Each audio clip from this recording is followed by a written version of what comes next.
If faith requires fear, is it still love? From the book 33 Questions of an Unbeliever, When Belief Becomes Too Small for God, a fourfold voice synthesis on the restoration of divine truth.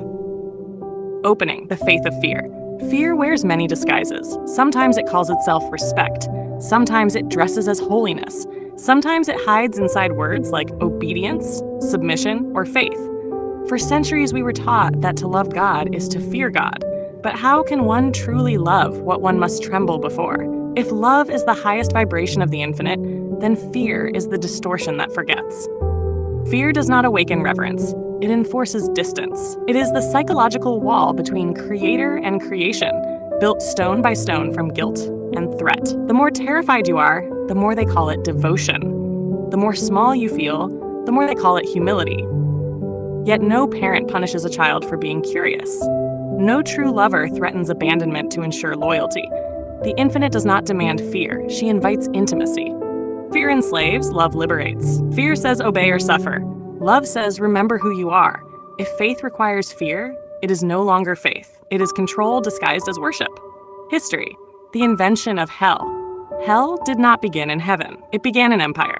Early Judaism spoke of Sheol, a shadowy resting place of the dead. Not torment, just silence. The Greeks imagined Hades, a neutral realm.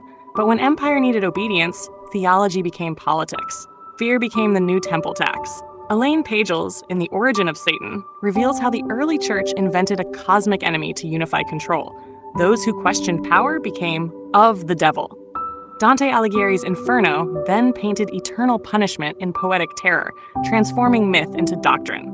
From pulpits to paintings, fear became the great architect of compliance. The medieval church weaponized the afterlife, selling indulgences to the terrified poor, forgiveness for a fee. It was not God who demanded their fear, but men who demanded their obedience. And yet, beneath the centuries of fire and brimstone, the mystics whispered another truth. Love has no opposite. Meister Eckhart dared to preach that the eye with which I see God is the same eye with which God sees me. For this, he was silenced. Fear made religion profitable. Love made it uncontrollable. Science, the neurobiology of fear and obedience. The human brain is a magnificent paradox. The same circuitry that protects us from danger can also enslave us when hijacked by imagined threats. The amygdala, the brain's alarm system, cannot distinguish between a predator in the wild and a sermon promising hellfire. In Robert Sapolsky's Behave, he shows how chronic fear reshapes biology. It floods the body with cortisol, suppresses reasoning, and amplifies submission. When fear becomes spiritualized, it becomes self-sustaining. The believer internalizes surveillance, God as the ultimate watcher. The language of fear rewires faith into dependency. It breeds what neuroscientists call learned helplessness, the belief that one's survival depends on appeasing a higher force, even when no danger exists.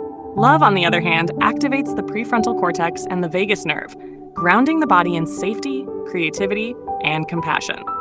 Dr. Bessel van der Kolk, in The Body Keeps the Score, notes that healing occurs when the nervous system reclaims safety.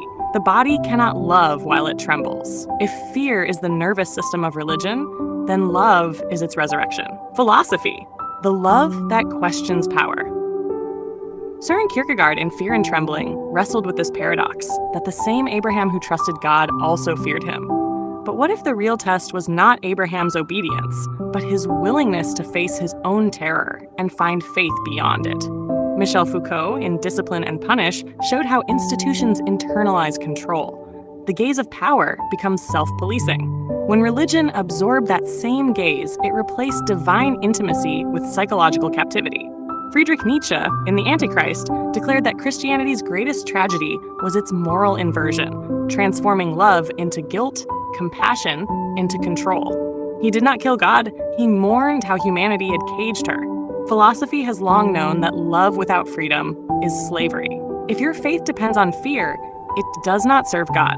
It serves hierarchy. To love the infinite truly is to dare to stand before her naked, unafraid of punishment, unashamed of being human. Spirit, perfect love casts out fear. Scripture itself dares to undo the fear it once imposed. Open quote. There is no fear in love, but perfect love casts out fear, because fear involves torment. 1 John 4:18. Close quote. The verse does not whisper, it declares revolution.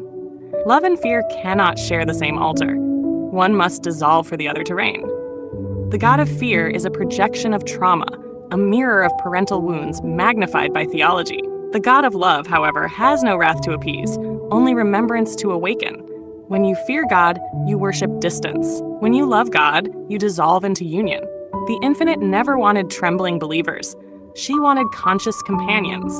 Faith, in its truest form, is not obedience, but resonance, the alignment of the human frequency with divine knowing. It is trust without threat, surrender without fear. The Infinite does not whisper obey. She whispers, beloved, remember. Conclusion: the return of trust. Fear was never holy. It was merely habitual. Humanity mistook survival for salvation, but the time of trembling is ending. The God who once ruled through fear is being replaced by the God who breathes through love. Faith built on fear collapses under awakening. Faith built on love expands into creation. When the body no longer flinches at the name of God, revelation begins. To love the Infinite is to trust existence without the threat of punishment. To walk without fear is the highest worship. Awakening questions. 1. Has your faith been built on love or on the fear of losing love? 2.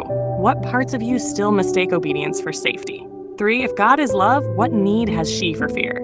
4. Can devotion exist without distance? 5. What would your faith feel like if it were born from trust alone? Final 4 lines. Love does not command, it calls. It does not threaten, it trusts. Fear builds a cage around God.